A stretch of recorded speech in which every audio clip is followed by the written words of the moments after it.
What's up, guys? This is Chandler from Team No Leek, accompanied by my teammate Kobe Harris here. We are bringing to you our third podcast on the Team No Leek podcast channel. And we're going to be bringing to you our meta forecast for Santa Clara. So, jumping right into it, we're going to have Kobe lead off with Reshizard. Yeah, I definitely expect Reshizard to be the most played deck at Santa Clara, as it is really just a dominant force that can steamroll a lot of games. And Charizard's always been a popular card, a popular Pokemon, so I definitely see people who like to play Fire and like to play kind of easy decks to really just cling on to Reshizard pretty hard. Yeah, and something interesting I heard the other day about Reshizard is, how much will we really see it since the price is so high on those cards? Yeah, definitely, and I think that's the only thing really holding it back from hitting like a 20 or 25% meta share. So I really kind of expect you to see probably two of them during the day, and it's probably going to take up about a 10% share of the meta. And how do you think it handles the rest of the meta? And, how much do you think it's going to take up of the meta? I think it kind of depends on the way you build the deck. I see a lot of lists that are trying to incorporate the mill tank that can do a lot of healing. So that can really increase your Zapdos and your single prize matchups to where you don't really have to worry about those, as they can be a little bit daunting to get through 6 prizes while they only have to take 2 Pokemon knockouts. So it really depends on how you build the deck. It really has good matchups across the board. I believe it kind of runs over Pikarom. It probably runs over Zoroark pretty easy. Malamar, Blacephalon, all the other one-shot decks kind of really don't stack up to the Reshizard deck. Yeah, and with all the fire support there is, Welder, Fire Crystal, Fiery Flint, it just kind of speeds up the process quite a bit more. Yeah, absolutely, and they kind of just dropped a ton of fire support on us in one set, so I'm really interested to see how Santa Clara shapes up with all the fire stuff. I kind of expect fire to take up a huge portion of the meta, as it's new, it's fun, people want to play it. And I expect to see a lot of Reshizard decks in day 2 as well. Probably, I'd put it right around maybe 20 to 15%. Yeah, and it kind of just depends on how the other decks counter it. I see a lot of decks that are considering the Dugong and the Slowking. And while the Slowking is a great tech for it, I think a lot of people will be turned off for it because it's kind of useless in about every other matchup. Absolutely. And you even have the Frost Rotom for counter energy decks, which if we see Weezing see a lot of play and maybe get a couple day 2s in there, or a couple of places in day 2, that could be a problem for Reshizard with the Frost Rotom. Yeah, and you'll also see a few water decks out there, Nagquag, Swampolion maybe, some other things that could pop up just to counter Reshizard. Yeah. Moving on from there, kind of it's a one-hitter competitor is Pikarom. Pikarom's something I've tested quite a bit, maybe last quarter, and it's consistent, it's hard-hitting, it does the job, but does it do the job as well as Reshizard? Probably not, and it is a lot more versatile than Reshizard is, of course, as it has a lot more tools such as Zeraora, Tapu Koko GX.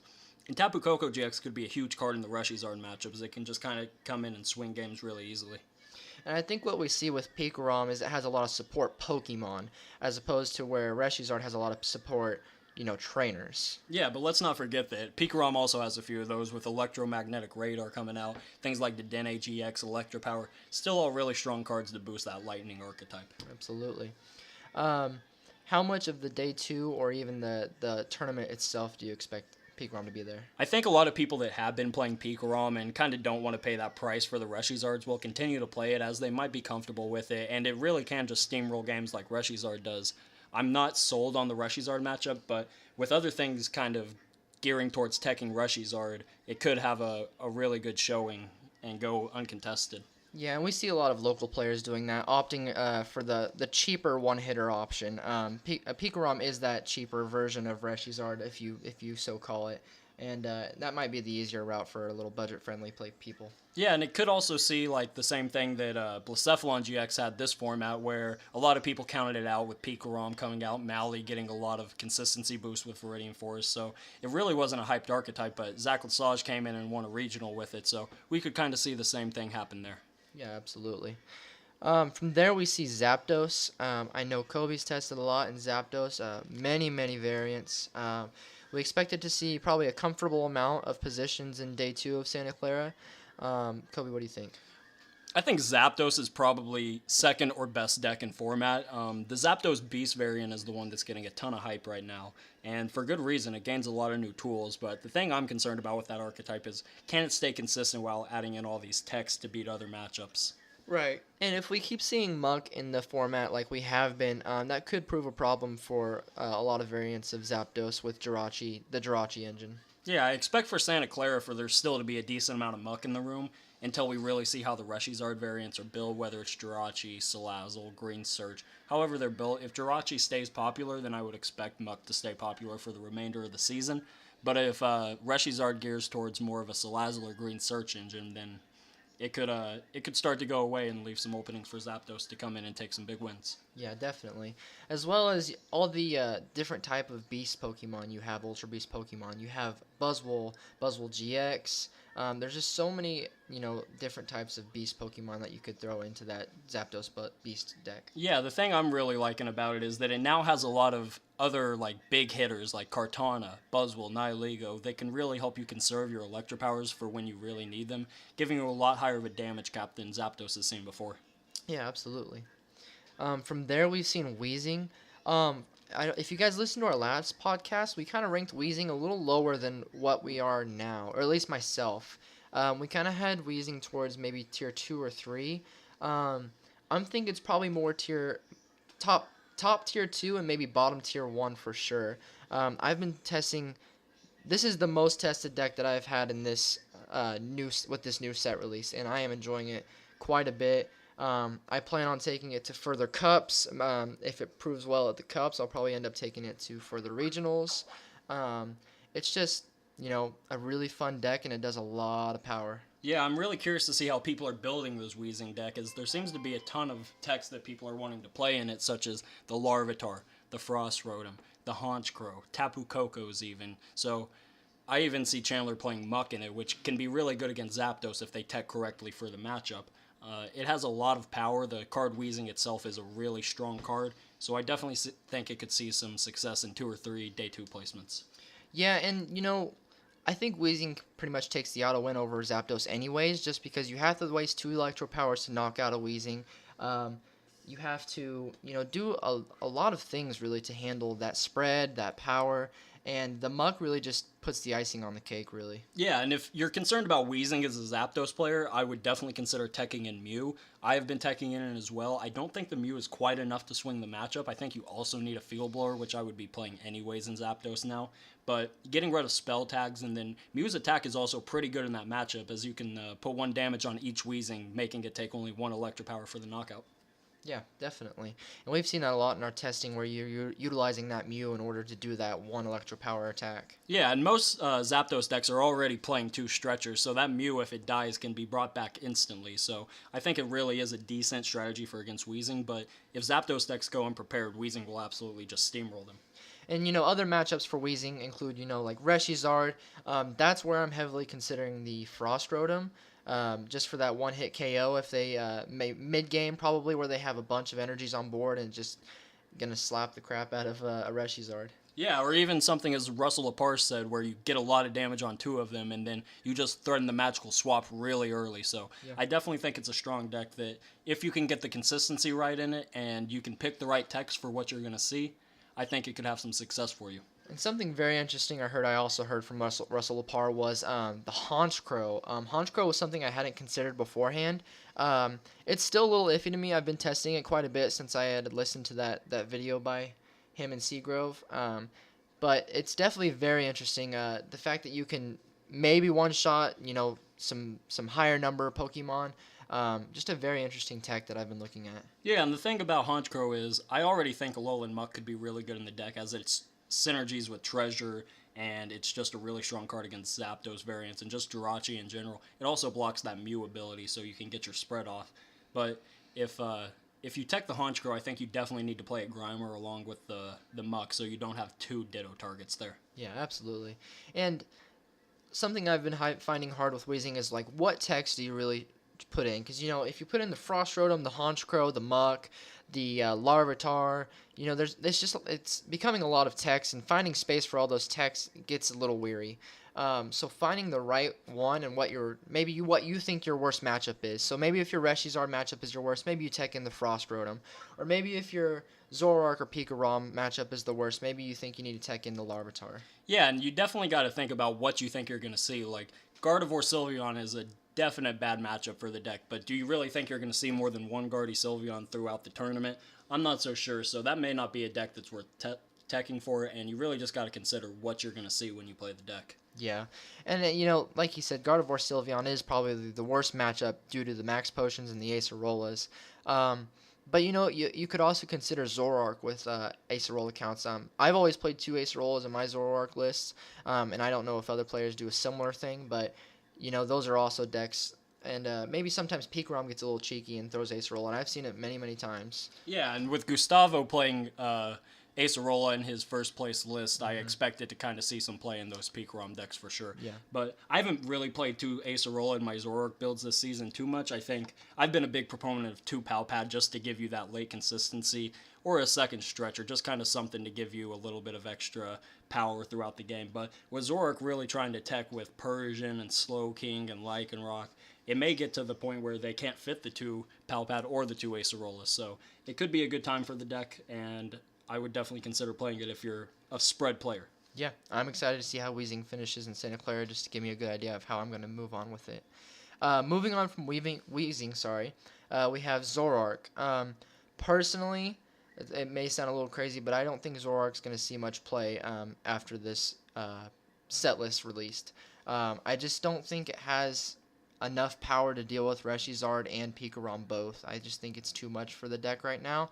And even partnered with Lycanroc or Persian or any of its other partners that it's good with, we've talked how it's so versatile. I don't think it has enough, honestly. Yeah, I absolutely disagree with that though, because Zoroark has always been a strong card, probably the best card ever printed in all honesty, but every set that comes out, people say Zoroark's dead, this deck beats Zoroark, this deck beats Zoroark. So it could definitely be true that it's a lower played deck at Santa Clara because people are underestimating it, but I do expect it to see a top 8 placement in Santa Clara and do well. I think it can still beat anything. It's still a very strong card, and if you can get the consistency right and you do choose the right techs like Weezing, I think you could definitely still see some results with Zoroark. Yeah, a little bit of different ideals for Zoroark.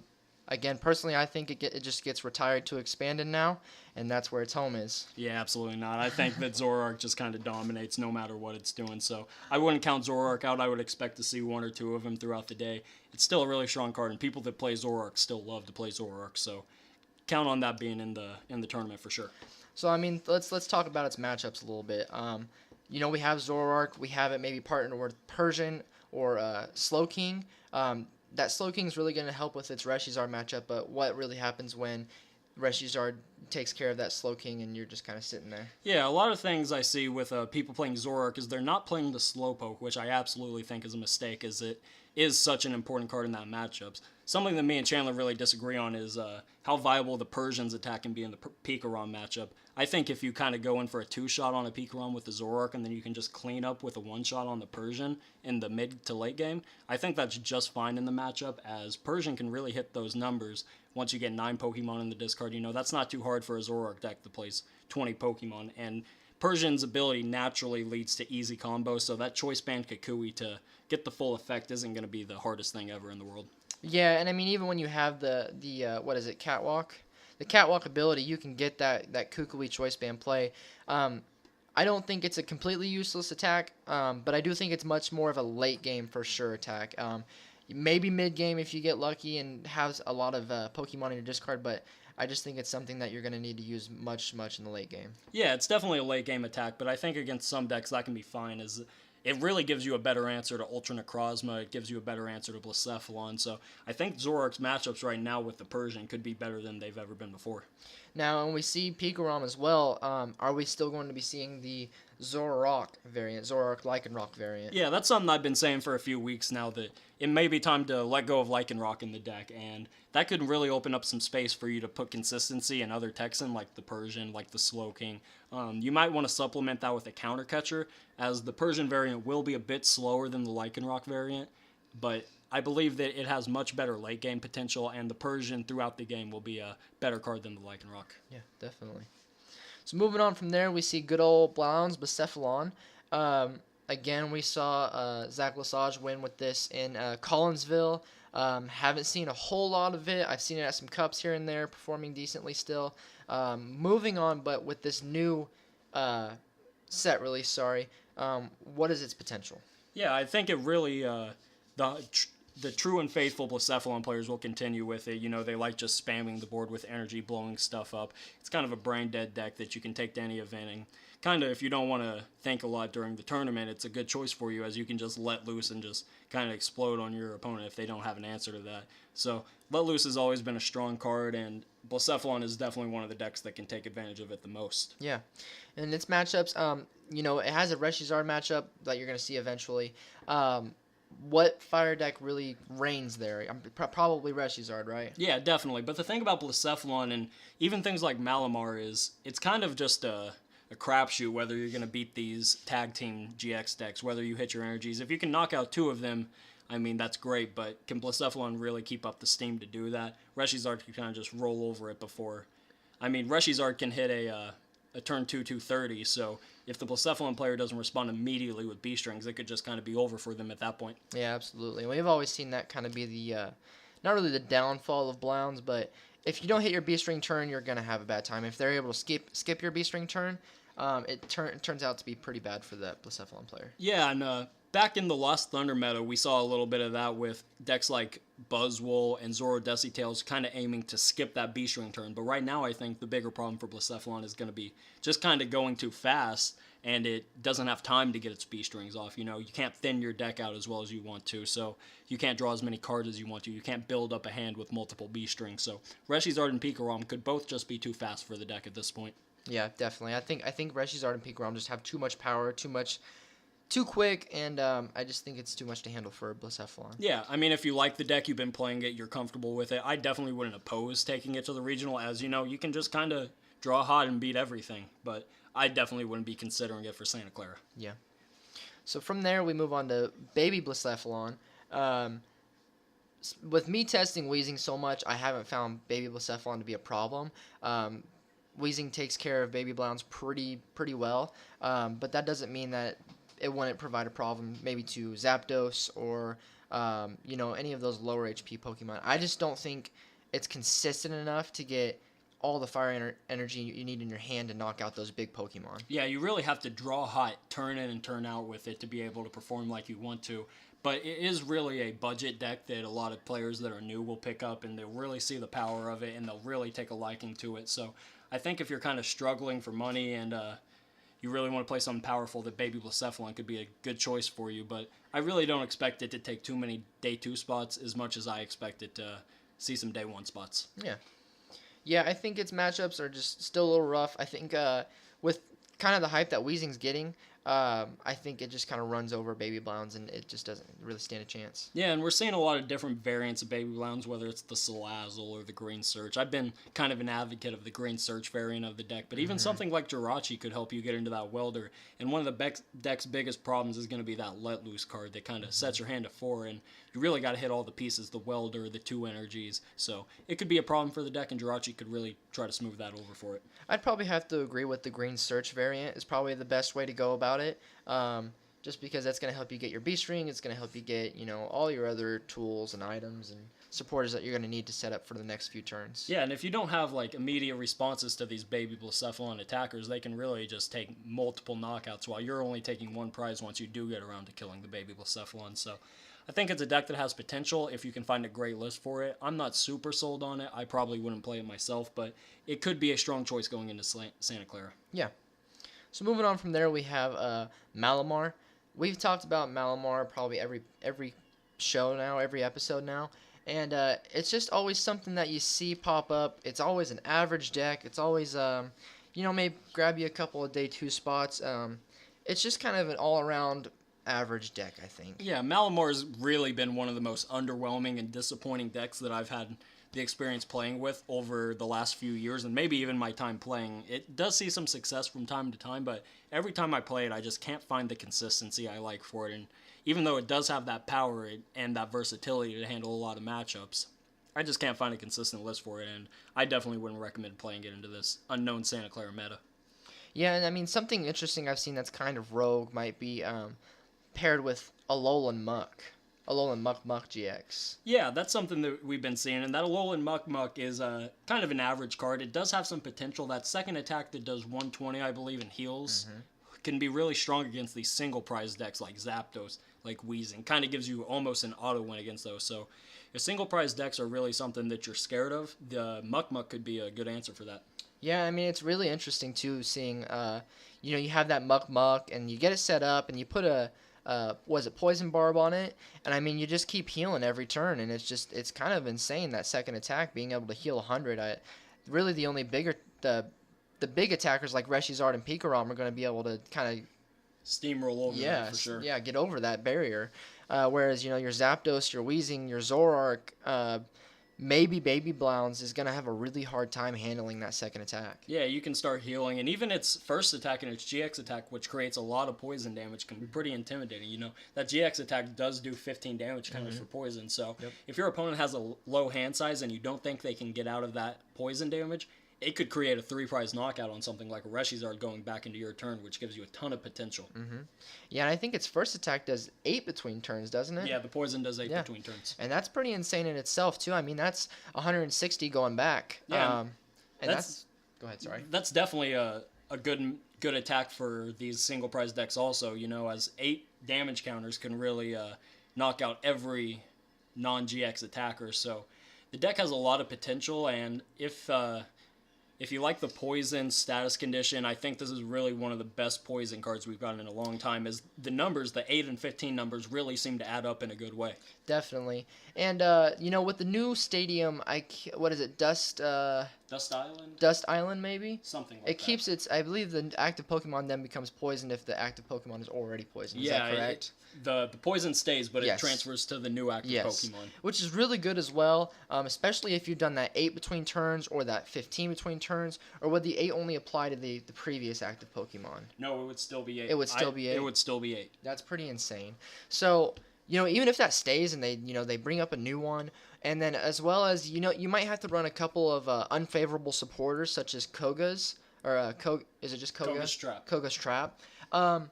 Which you might need in case you don't have maybe a Poison Barb out, or you can't just get it poisoned with the attack. But yeah, I mean, some interesting ideas with the Muck Muck GX. Yeah, and Koga's Trap isn't even a supporter that I really hate. It's not a supporter that I would be basing my deck around like a Venomoth deck, but in niche situations, it can put your opponents in a lot of awkward spots with that confusion for sure. Definitely.